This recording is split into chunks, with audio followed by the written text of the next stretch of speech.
Hello, I'm Dennis Goodman, an advisor on the advisory team at Baumel & Goodman Financial Strategies. Along with Walter Baumel and our staff, I want to welcome you to our mid-year investor update. We're all continuing to adjust to the new normal created by the COVID-19 pandemic. Some of the restrictions that were designed to help slow the spread of the virus have been relaxed, allowing for some long-needed trips to the barbershop for the guys and salons for the ladies. Although it does seem that many of the guys have permanently lost their razors. But that said, as I'm recording this presentation, recent spikes in the number of positive tests for the virus have officials considering rolling back some of those regulations that have previously been relaxed. While there is encouraging news regarding the development of new therapeutic treatments, as well as progress in the development of a vaccine, we obviously still have a ways to go before things can get back to the previous norms. For that reason, we'll continue to record these workshops and make them available for your viewing in the safety of your home. That said, we're available to address any questions you may have about this information or any other subject. And we can do this by telephone, by video call, through email, or if you prefer, in-person office visits, following CDC guidelines for face coverings and social distancing. Today's agenda is straightforward. First, we'll share a brief investor update, then we'll discuss some basic ideas and strategies that you can consider.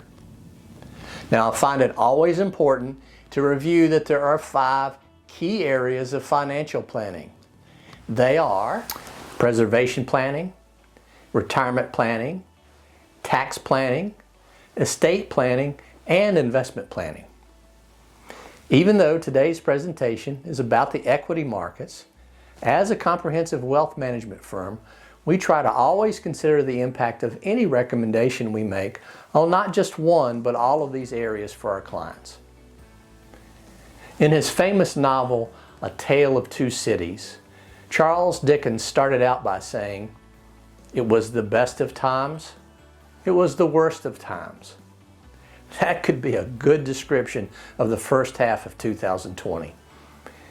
In mid-February, after making new all-time highs, a silent but deadly virus quickly decimated an 11-year bull market, and in less than 3 weeks during March, the S&P 500 fell from a 52-week high to a 52-week low. This quick waterfall of the equity markets set many records, but the second quarter of 2020 reversed that trend.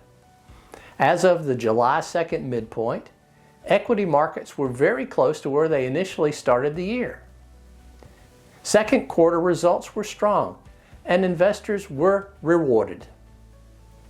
The Dow Jones Industrial Average posted its best second quarter performance since 1938, and the S&P 500 ended with its largest quarterly gain since 1998, and the NASDAQ, an index that is heavily weighted in technology stocks, made an all-time high during this quarter. Now, although equity markets had moved significantly higher, at mid-year, investors were still faced with bond yields remaining ultra low, gold prices that were rising to an 8-year high, and unemployment skyrocketing to ultra high levels. Oil prices, while rebounding from lows, were still down year to date.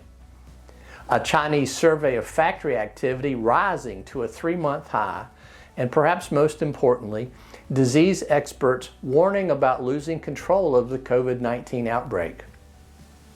It was in this environment that the Federal Reserve lowered the federal funds rate in mid-March to a range of 0 to 0.25%. At their June session, Fed Chairman Powell stressed that the pace of the recovery is dependent on the path of the coronavirus. The central bank repeated its commitment from their April meeting when it said it expects to maintain this target range until it's confident that the economy has weathered the recent events and is on track to achieve its maximum employment and price stability goals. Fed Chairman Powell specifically said, "We're not thinking about raising rates, we're thinking about providing support for the economy. We think this is going to take some time." Central bankers also projected at the June session that the economy will shrink 6.5% in 2020. But then for 2021, they forecast a 5% gain, followed by another 3.5% gain in 2022, both well above the economy's longer-term trend. Now, the all-time low for the Fed funds rate is effectively zero. And as we've said before, the Fed has only lowered their rate to the range of 0 to 0.25 twice. Once was during the financial crisis of 2008, and now again here in 2020. So what is the potential true cost of safer investments? According to Barron's, the average bank money market rate on June 29, 2020 was 0.12%, and the average 12-month CD rate was 0.40%. For many investors, these low rates might not help them reach their goals.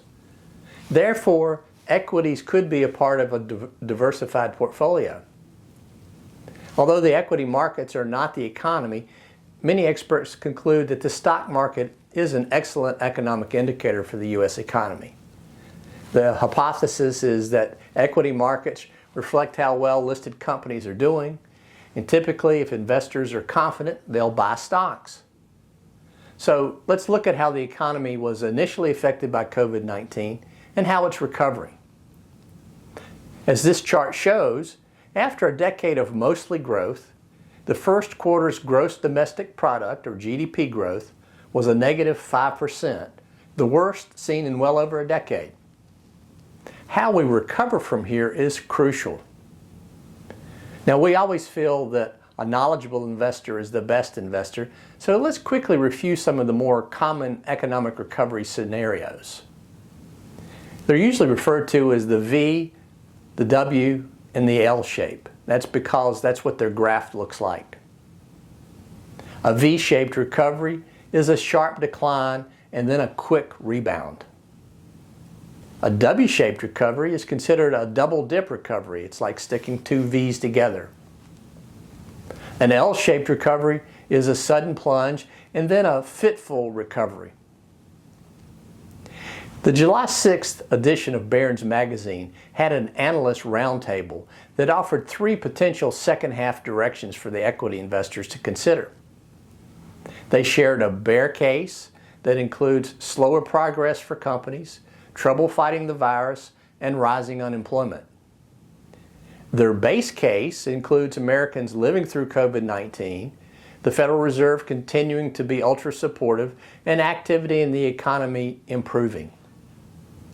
Their bullish case was based on the worst of the economic injury being behind us and a vaccine being approved by year's end, combined with a return to economic growth.